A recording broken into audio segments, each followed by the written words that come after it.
Hello student, welcome back. आज हम बात करेंगे understanding the chemical property of acid and base. तो अभी जो उसके पहले जो हमने पढ़ा था वह एक्चुअली फिजिकल प्रॉपर्टी के थ्रू था, जो उसकी टेस्ट के बारे में था। एसिड और बेस के जो टेस्ट होता है वह कैसे होते हैं। तो एसिड जो होता है वह सॉर होता है इन टेस्ट, एंड बेस जो होता है वह बिटर होता है। ठीक है, उसी को अब दूसरी तरह से भी ऑब्जर्व करने के लिए क्या किया गया था, तो इंडिकेटर्स हमने डिफरेंट डिफरेंट यूज़ किए थे।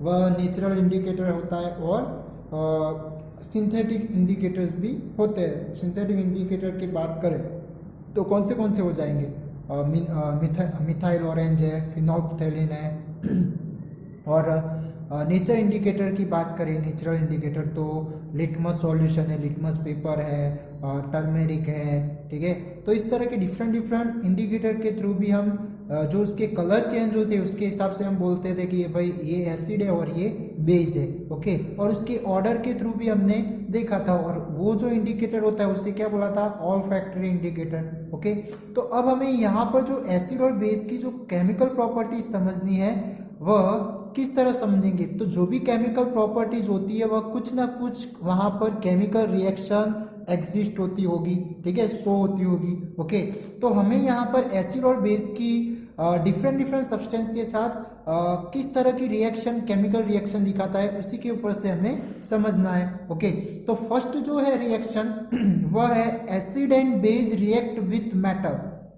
कि जब एसिड और बेस जब मेटल के साथ रिएक्ट करेंगे तो वह क्या प्रोडक्ट बनाएंगे। ठीक है, तो हमें रिएक्टेंट में क्या लेना है, एसिड और मेटल लेनी है फर्स्ट। तो आप यहाँ पर एक फिगर देख सकते हैं। तो ये फिगर के थ्रू हम समझते हैं कि जब कोई एसिड है वह मेटल के साथ रिएक्ट करता है तो वह कौन से प्रोडक्ट बनाएगा। ओके, तो यहाँ पर आप देख सकते हैं कि एक स्टैंड है, टेस्ट ट्यूब है, फिर डिलीवरी ट्यूब है। ओके, और एक बकेट टाइप का लिया है और जिसमें सोप सॉल्यूशन लिया है। और इसी के साथ हमें जो एसिड और मेटल लेनी है वह क्या लेना है, तो हमने यहाँ पर डाइल्यूट सल्फ्यूरिक एसिड लिया है। कौन सा एसिड लिया है, डाइल्यूट सल्फ्यूरिक एसिड, जिसे फॉर्मूले के हिसाब से बोले तो H2SO4 बोला जाता है। और जो मेटल हमें लेना है वह कौन सा लिया है, यहाँ पर जिंक ग्रेन्यूल, यानी कि जिंक के थोड़े छोटे छोटे टुकड़े लिए हैं। तो जब ये दोनों को रखा जाता है तो एक दूसरे के साथ क्या करेंगे, रिएक्शन होगी, यानी कि वहां पर एक केमिकल रिएक्शन फॉर्म होती है। तो अब ये केमिकल रिएक्शन होने के बाद वहां पर प्रोडक्ट क्या बनेगी, तो कुछ टाइप का सॉल्ट बनता है और गैस फॉर्म होती है। और वो जो गैस होती है वह एक्चुअली और कोई नहीं बट कौन सी गैस होती है, हाइड्रोजन गैस होती है। कौन सी गैस होती है, हाइड्रोजन गैस। और ये हाइड्रोजन गैस का पता कैसे चलेगा, तो जब भी ये डिलीवरी ट्यूब के थ्रू जब सॉप सॉल्यूशन में आता है तो उस सॉप सॉल्यूशन के बबल्स फॉर्म होगी और उसके अंदर क्या फिलअप होता है, हाइड्रोजन गैस फिलअप होती है। तो जब उसके नजदीक बर्न की हुई कैंडल जब आप ले जाते हैं तो वो हाइड्रोजन गैस क्या होता है, पॉपअप साउंड के फॉर्म में बर्न होता है। ठीक है, जलने का स्टार्ट करेगा। ओके, तो इसकी वजह से हम क्या बोल सकते हैं कि वहां पर कौन सी गैस मौजूद थी, तो हाइड्रोजन गैस मौजूद थी, यानी कि इन रिएक्शन में हाइड्रोजन गैस फॉर्म हो रही है।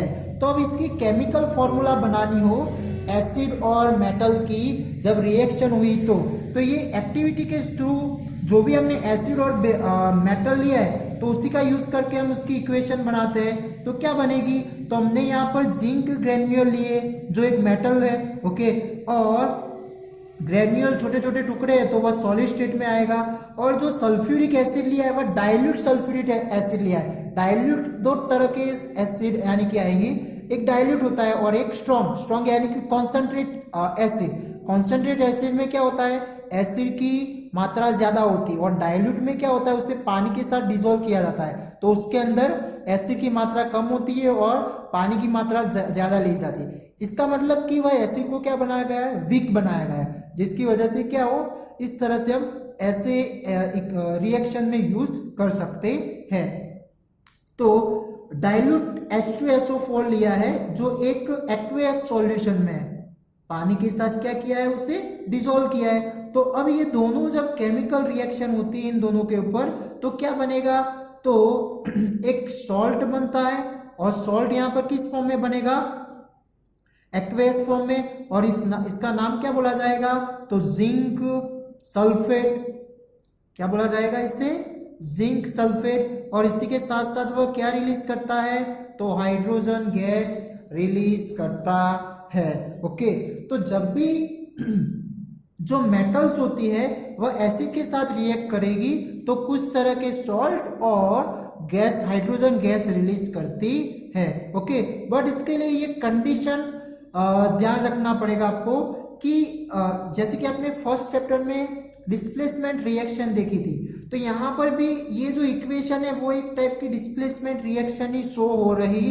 है। जो आप देखो तो यहाँ पर जो Zn है वह क्या कर रहा है, ये H2 को डिस्प्लेस कर रहा है, ठीक है, और उसकी जगह उसने ले ली, यानी कि जो एसिड में जो पॉजिटिव आयन में हाइड्रोजन था उससे वह डिस्प्लेस, वो मेटल्स होती है वह क्या कर देती है, डिस्प्लेस कर देती है, और उसकी जगह लेकर उसे क्या कर देगी, रिलीज कर देती है।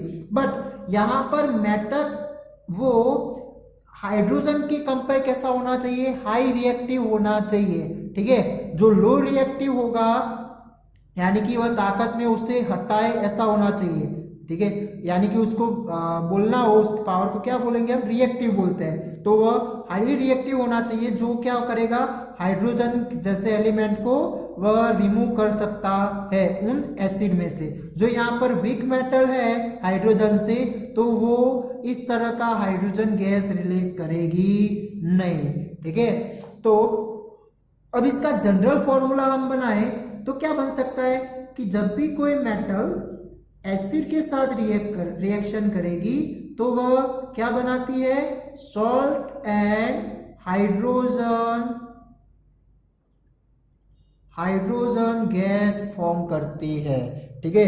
तो ये इसका एक जनरल फॉर्मूला हो जाएगा, ठीक है, जो मेटल है जो एसिड में से हाइड्रोजन को रिलीज कर सकती है उनके लिए।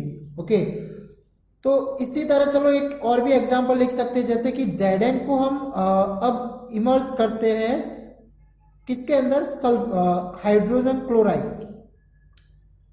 HCl के साथ। तो क्या होगा, अब यहां पर तो जो सॉल्ट बनेगा वो कौन से फॉर्म में बनेगा, तो ZnCl2 प्लस क्या रिलीज होगा, हाइड्रोजन गैस। अब ये जो सॉल्ट के जो फॉर्मूलाज आप लिख रहे हो किसके ऊपर से लिखने पड़ेंगे, तो इसके लिए आपको पॉजिटिव आयन और नेगेटिव आयन जो 9th स्टैंडर्ड में आप पढ़ चुके हैं वह आपको याद होना चाहिए। जैसे कि ये Zn जो जिंक क्लोराइड, इसे क्या बोला जाएगा, जिंक क्लोराइड। तो ये जो जिंक क्लोराइड है वह कैसे फॉर्म हुआ, तो उसके लिए जैसे कि आप आगे पढ़ के आए हैं कि Zn का जो चार्ज होता है वह 2+ होता है, ठीक है, और क्लोराइड का जो होता है वह 1- होता है। तो अब इसका जो फॉर्मूला बनाएंगे उसमें ये जो चार्ज होते हैं वह क्या करते हैं, हम इंटरचेंज करके लिखते हैं, जो इसका केमिकल फॉर्मूला बनाने का रूल्स है, ठीक है। तो क्या हो जाएगा, उसका फॉर्मूला जिंक यानी कि ZnCl2, जिसे क्या बोला जाएगा, जिंक क्लोराइड। इसी तरह यहां पर भी हुआ कि Zn 2+ था और SO4 2- था, तो यहां पर 2+ है और 2- है। अब दोनों साइड इक्वल है, इसकी वजह से फिर हम उसे जनरली किस तरह लिखेंगे, इक्वल होने की वजह से ZnSO4 लिखते हैं, नहीं कि Zn2SO4 ट्वाइस, ठीक है।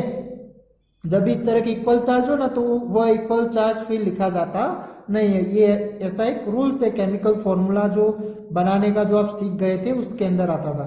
ओके, तो ये बात थी कि जब भी कोई एसिड मेटल के साथ रिएक्ट करती है तो salt and hydrogen gas release करेगी, बट वह मेटल के अंदर उतनी कैपेसिटी होनी चाहिए, उतनी रिएक्टिव होनी चाहिए जो हाइड्रोजन को हटा सके, डिस्प्लेस कर सके। ओके, अब हम बात करते हैं इसी तरह बेस के साथ रिएक्शन क्या होगी, यानी कि reaction with base, reaction of base with metal. तो वह तो यहां पर इस एक्टिविटीज में हमें क्या कर देना है, ये डाइल्यूट सल्फ्यूरिक एसिड की जगह अब हम लेंगे डाइल्यूट सोडियम हाइड्रोक्साइड। क्या लेंगे? डाइल्यूट सोडियम हाइड्रोक्साइड, जो एक क्या है? बेस है। ठीक है, तो जब ये जिंक जो सोडियम हाइड्रोक्साइड का जो एक्वेस सॉल्यूशन के साथ रिएक्शन करता है, यानी कि इससे क्या करना पड़ेगा? थोड़ा वार्म भी करना पड़ेगा। ओके, तभी जाके ये रिएक्शन स्टार्ट करेगा। ठीक है, हीट करना पड़ेगा थोड़ा। ओके, तो उसके बाद जो फॉर्मूला यानी कि जो प्रोडक्ट बनती है वह क्या बनती है? तो सोडियम जिंकेट बनता है, यानी कि Na2ZnO2, और उसके साथ दूसरा क्या रिलीज होता है? हाइड्रोजन गैस भी रिलीज होता है। इसे क्या बोला जाएगा? सोडियम जिंकेट बोला जाएगा। ठीक है, उसे क्या बोला जाएगा? Sodium zincate. और ये भी एक किस फॉर्म में होता है? एक्वेस फॉर्म में होता है। ओके, ये गैसियस फॉर्म में होगा। तो जब भी कोई मेटल बेस के साथ रिएक्शन करेगी तो वह भी salt and hydrogen gas release करती है। ओके, तो ये रिएक्शन थी एसिड और बेस की मेटल के साथ। अब हम बात करते हैं सेकेंड रिएक्शन, जो क्या है कि मेटल कार्बोनेट और मेटल हाइड्रोजन कार्बोनेट की एसिड के साथ रिएक्शन। तो अब क्या होगा? इसके लिए पहले आपको ये समझना पड़ेगा कि भाई ये मेटल कार्बोनेट और मेटल हाइड्रोजन कार्बोनेट है क्या। ओके, तो एक्चुअली मेटल यानी कि एनी मेटल जब कार्बोनेट के साथ जुड़ेगा तो क्या बनाएगा? कोई टाइप की जो मेटल आपने यहाँ पर लिए होगे, मेटल यानी कि जिंक है, कॉपर है, फिर आयरन है। ठीक है, तो ये सब क्या है? सोडियम है, ये सब मेटल है। ओके, बट कार्बोनेट यानी कि कार्बोनेट एक नेगेटिव आयन है, जो आप पढ़ चुके हैं, CO3 तो इसे क्या बोला जाता है? कार्बोनेट। इसे क्या बोला जाता है? कार्बोनेट। ओके, और जो हाइड्रोजन कार्बोनेट है उसमें क्या होगा? HCO3, जिसे क्या बोला जाता है? Hydrogen carbonate. तो ये जो हाइड्रोजन और कार्बोनेट, मान लो कि कोई मेटल के साथ रिएक्ट कर रहे हैं, हम ले लेते हैं सोडियम, तो सोडियम के साथ ये दोनों रिएक्ट करेंगे, तो जब कार्बोनेट के साथ रिएक्ट करता है तो क्या बनाता है? Na2CO3 बनाएगा, यानी कि सोडियम कार्बोनेट बनाएगा। और जो सोडियम जो है वह हाइड्रोजन कार्बोनेट के साथ रिएक्ट करेगा तो वह बनाएगा सोडियम हाइड्रोजन कार्बोनेट। तो अब ये दोनों के लिए हम देखते हैं कि जब ये एसिड के साथ रिएक्शन करते हैं तो वह किस तरह की प्रोडक्ट फॉर्म करेंगे। ओके, तो इसके लिए एक एक्टिविटीज है कि एक टेस्ट ट्यूब आपको लेनी है। टेस्ट ट्यूब के अंदर एक एसिड हम ले लेते हैं। ठीक है, टेस्ट ट्यूब के अंदर क्या ले लिया हमने? एसिड। कौन सा एसिड ले लेते हैं हम? Dilute hydrochloric acid. और उसके अंदर हमें डालना है सोडियम कार्बोनेट। क्या डालना है? Na2CO3। तब ये दोनों के साथ जब रिएक्शन होगी तो क्या फॉर्म होगा, तो वह देखते हैं। तो जब भी इस तरह से सोडियम कार्बोनेट कोई एसिड के साथ रिएक्शन करेगा तो वह कुछ टाइप का सॉल्ट फॉर्म करेगी। ओके, और गैस भी रिलीज करती है। क्या करेगा? वह गैस भी रिलीज करता है। और वह कौन सा गैस रिलीज करता है? तो कार्बन डाइऑक्साइड गैस रिलीज करता है। अब ये कैसे पता चलेगा? तो उसके लिए एक दूसरी टेस्ट ट्यूब लेनी पड़ती है और उसमें क्या करेंगे हम? एक सॉल्यूशन लेंगे।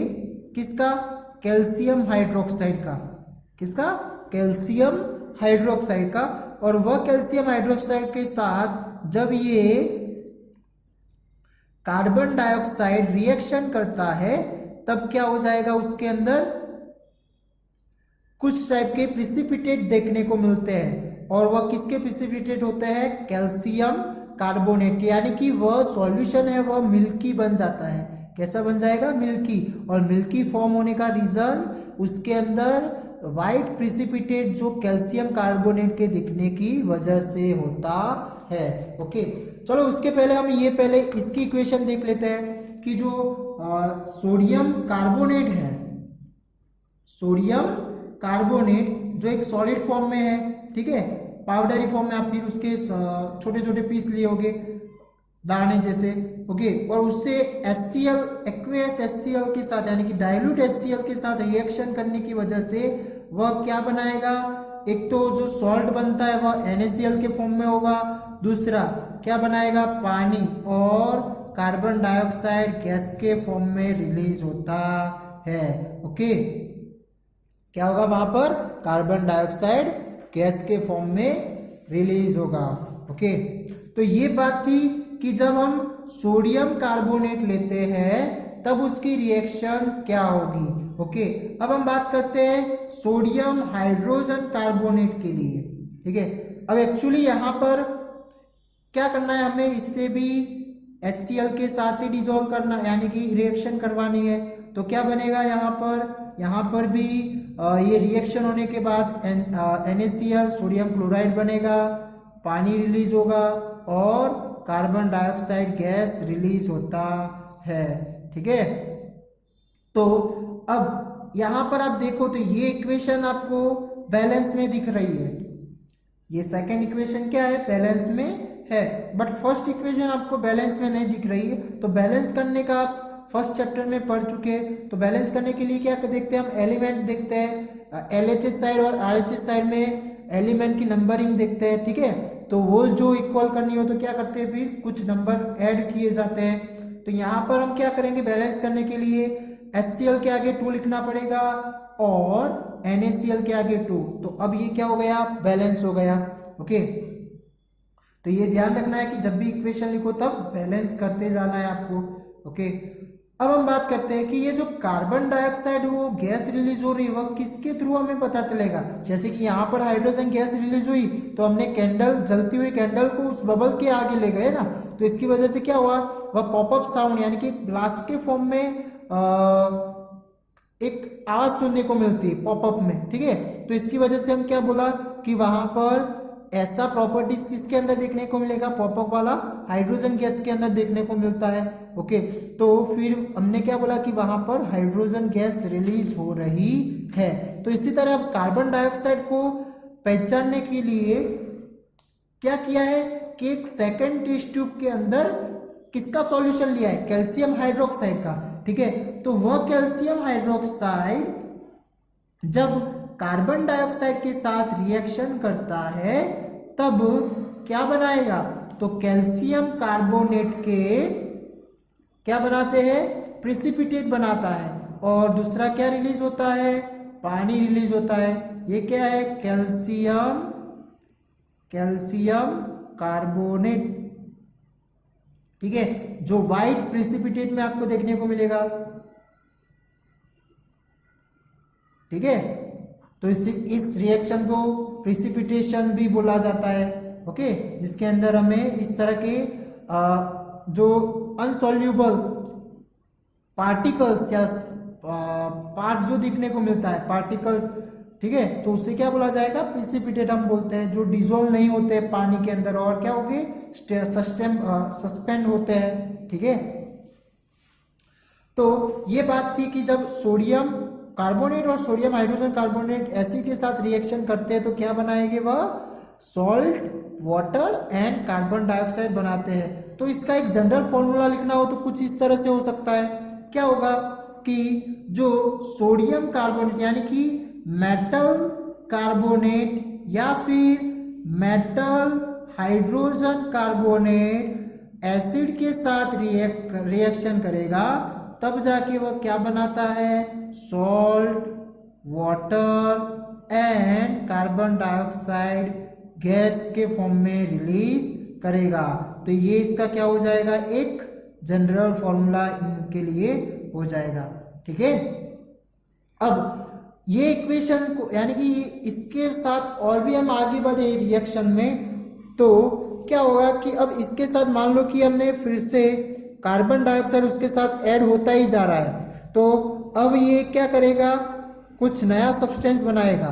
कौन सा सब्सटेंस?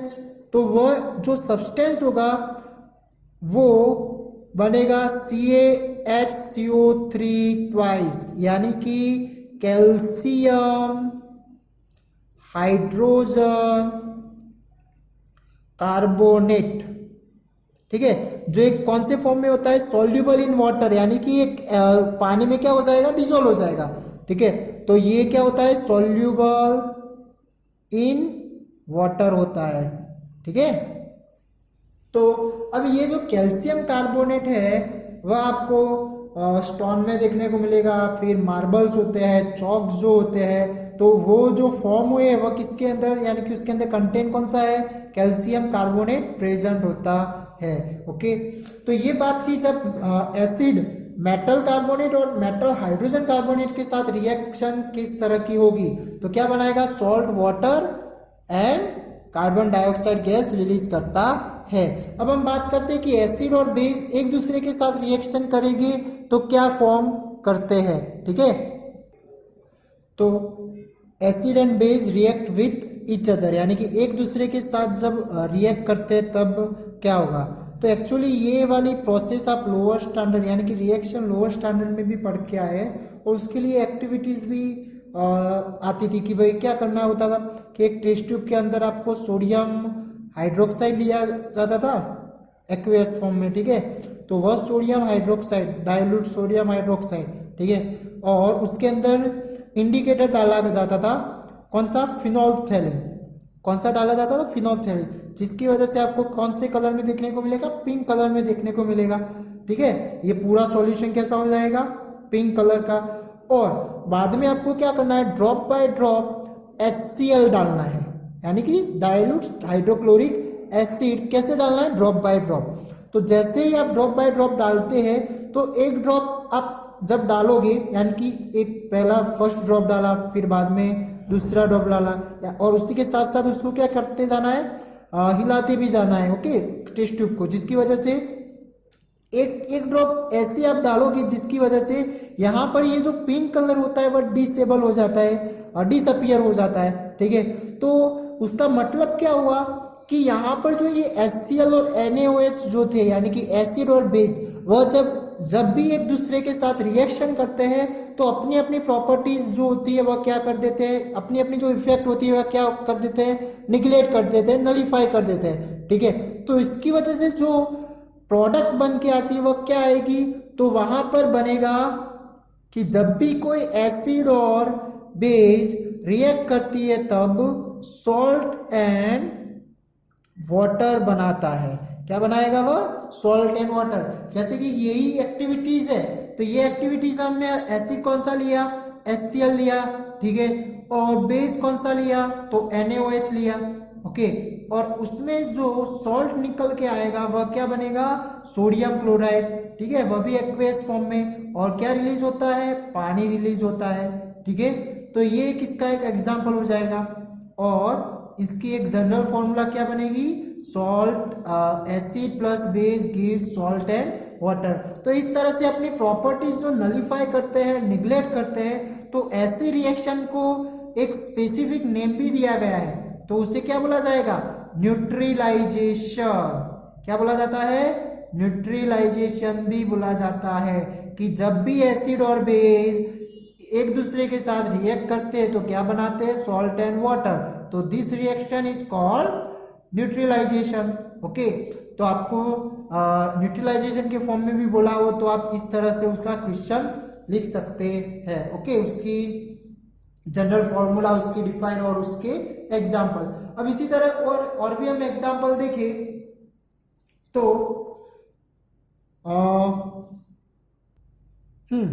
कि H2SO4 जो सल्फ्यूरिक एसिड है, कौन सा? ये सल्फ्यूरिक एसिड। तो सल्फ्यूरिक एसिड को जब हम पोटेशियम हाइड्रोक्साइड के साथ रिएक्शन करेंगे तो वो कौन सा सॉल्ट बनाता है?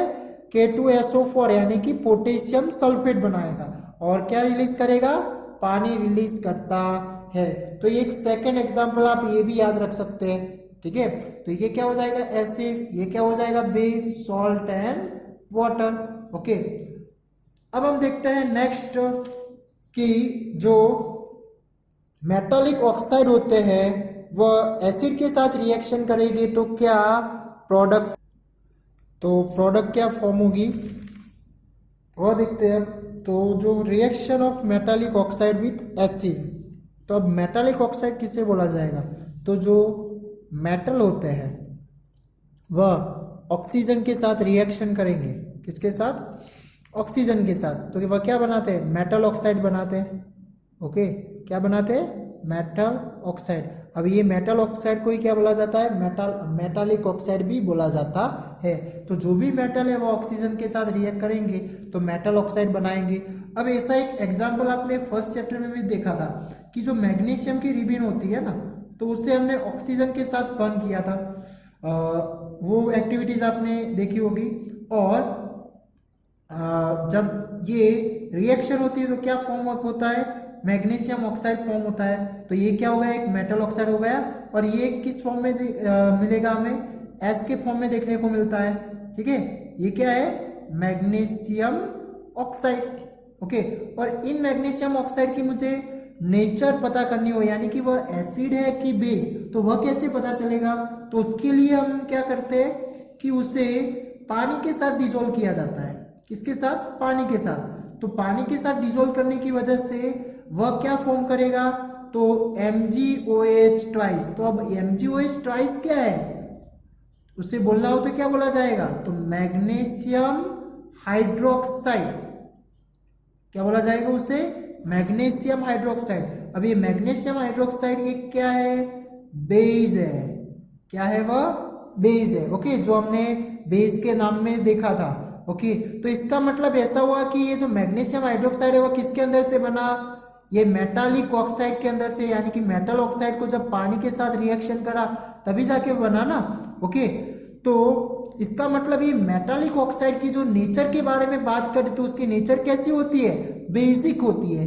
कैसी होती है वह, बेसिक होती है। तो इसका मतलब ये मेटालिक ऑक्साइड होते हैं, उसे दूसरा बोलना हो तो बेसिक ऑक्साइड भी हम बोल सकते हैं। कि जब भी मेटल ऑक्साइड को हम पानी के साथ डिसॉल्व करते हैं तो वह क्या बनाएंगे, बेसिक ऑक्साइड बनाते हैं। ओके, तो अब ये हो गया बेस, मेटल ऑक्साइड हो गया बेस, और किसके साथ उसकी रिएक्शन करनी है, एसिड के साथ। तो एक्चुअली हम क्या कर रहे हैं यहाँ पर, मेटल ऑक्साइड यानी कि बेस है और ये एसिड है, तो बेस और एसिड की रिएक्शन क्या होगी अब, तो वह हमने देख ली है अभी भी। तो इसकी वजह से क्या फॉर्म होगा, सॉल्ट एंड वाटर। तो इसकी जनरल फॉर्मूला क्या बन सकती है कि जब भी मेटालिक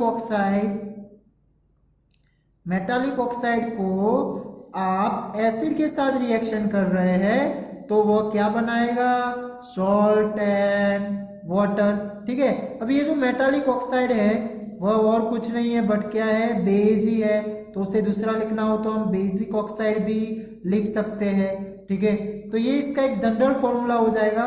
बट उसकी एक एग्जाम्पल इक्वेशन के फॉर्म में ले तो क्या होगी, जैसे कि कॉपर टू ऑक्साइड है, सॉरी कॉपर ऑक्साइड यानी कि CuO, जिसे क्या बोला जाएगा, कॉपर ऑक्साइड। अब ये कॉपर ऑक्साइड को आप कोई एसिड के साथ रिएक्शन कर रहे हैं, जैसे कि हम ले ले डाइल्यूट हाइड्रोक्लोरिक एसिड HCl, तो जब वो क्या फॉर्म करेगा, तो CuCl2 यानी कि कॉपर क्लोराइड।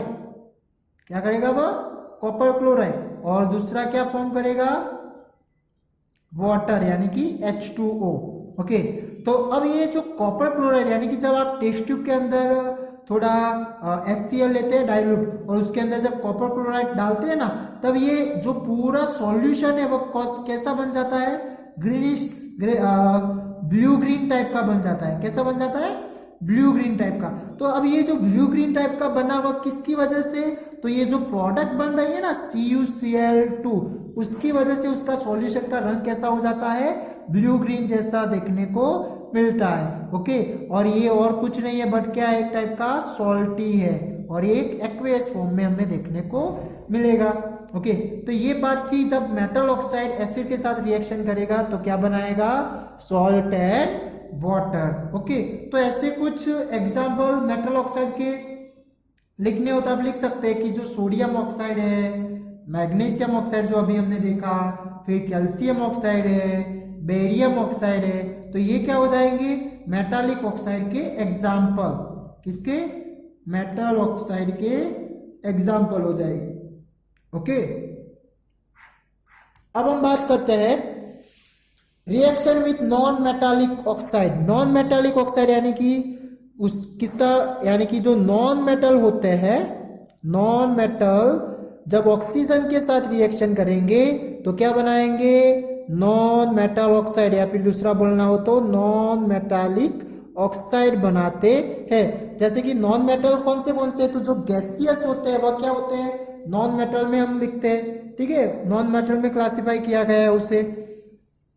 तो जो नॉन मेटल है, चलो एक गैस ले लेते हैं, जैसे कि जो नाइट्रोजन ही है, कि नाइट्रोजन जब ऑक्सीजन के साथ रिएक्शन करेगा तो कौन सा ऑक्साइड बनाएगा, नाइट्रोजन डाइऑक्साइड बनाएगा। ओके, और ये जो नाइट्रोजन डाइऑक्साइड को हम पानी के साथ डिसॉल्व करते हैं तो वह क्या बनाता है, नाइट्रिक एसिड बनाता है। क्या बनाता है, नाइट्रिक एसिड। तो इसका मतलब क्या हुआ कि ये जो नॉन मेटालिक ऑक्साइड होते हैं उसकी नेचर कैसी होगी, तो वह होती है एसिडिक। तो नॉन मेटालिक ऑक्साइड और कुछ नहीं है बट एसिड ऑक्साइड है या फिर एसिडिक ऑक्साइड है।